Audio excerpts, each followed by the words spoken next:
Thanks to everyone at Book Thug for inviting me to read. It's really unfortunate Alisha can't be here to launch this herself. It's a hilarious novel. I'm just going to go right into the passage that Malcolm and Hazel suggested.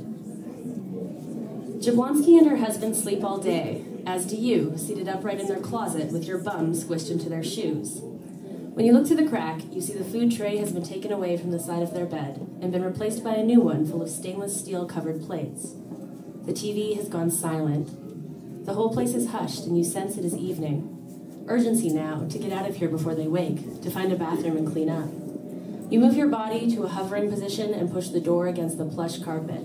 Then stand there, ridiculous and uncertain for a moment, shuffling stiff-limbed here and there around the partitions, trying to decide which way to go. Your tapes trail. They are covered in fuzz and feathers from a stole or costume of Jablonski's. It all hisses behind you, your NAUI card slapping against your spine as you find the stairs. On the lower decks, things become less luxurious. The golden brown is replaced with standard white and blue plastic. You hear plates and cutlery placed on a galley table. The crew is there about to eat supper. You slip into one of the small bedrooms, a narrow space with a slim bed, everything in place except for a white t-shirt crumpled on the floor. In the bathroom, you pummel the toilet with pee. You aim the stream to hit the front side of the bowl so it makes less noise, at the same time grabbing the dark, wet face cloth at the sink to scour your face. You taste the salt in your pores come to life. A strange, alkaline odor fills your nostrils as you drop the cloth and lower the toilet seat, pulling a small makeup kit from the back of the toilet into your chest. The shower floor, still wet and giving off steam, is so enticing. You want to get in there and blast yourself with scalding water, but you reject it instantly. Too noisy. Instead, you look for scissors in the kit, hands shaky, not finding anything but a nail clipper, and with that you begin ripping and breaking the tapes that encircle your body. They've become stiff, knotted with strings and covered in crap from Jablonski's closet floor carpet. You only half unravel them, fraying the edges without actually managing to disentangle yourself. Drop that and move on. Panic chiseling away at you. You prioritize. Put on makeup, find clothes. You turn to the mirror for the first time, one hand in the makeup bag already feeling for the sequence of application. Foundation, eyes, lips last. And you notice your favorite, British red.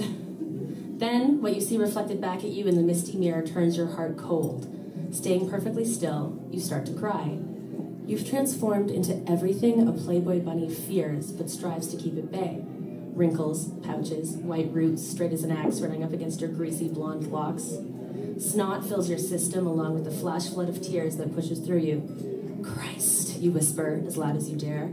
Not only have you slipped into the world of old women within a few days, but the cloth you just wiped your face with was covered in hair dye.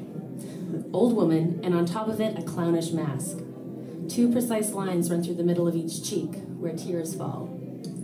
Once, in your girlfriend Denise, you saw how a bunny had crossed over into that nebulous place where beauty of a saleable kind is lost forever. This odd shared thing. Nobody likes to say they were a bunny once they're old. Bunnies don't admit to what they once were, because then aging gets measured ruthlessly. So they all go invisible and change their names until you can't find them anymore. You get up off the floor and brusquely wash the black dye off your face, which is pointless. Dye is dye. The question is, how long will it last? You swat at the bloody tapes that slap at your legs, but they just fly around and chafe more. You are enraged with the irritation of it, the itch.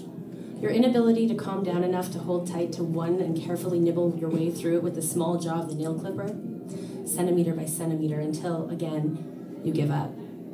Set your shoulders square, firm your mouth and smear foundation over the lot. You work quickly until it turns your face sludge color, then add a little bit more to make an alien complexion, followed by shimmering white, green, and gold eyeshadows brushed in bold strokes over your unpunched eyelid. It's funny to you how the other fat, slitted eye matches the peacock eye. Twins, but sadly, one got all the looks. Both eyes are streaked by a waterfall of Pierrot tears. You dab here and there and wind your hair, thick with salt, upwards on top of your head where it holds itself. As you are about to return to the punched eye, to approach it from another angle, you hear what is clearly the end of supper for the crew. You catch sight of yourself in the mirror, half-turned and listening, unrecognizable. But you've run out of time to feel sorry for yourself, so you re-zip the makeup bag and slip out the door. Thanks.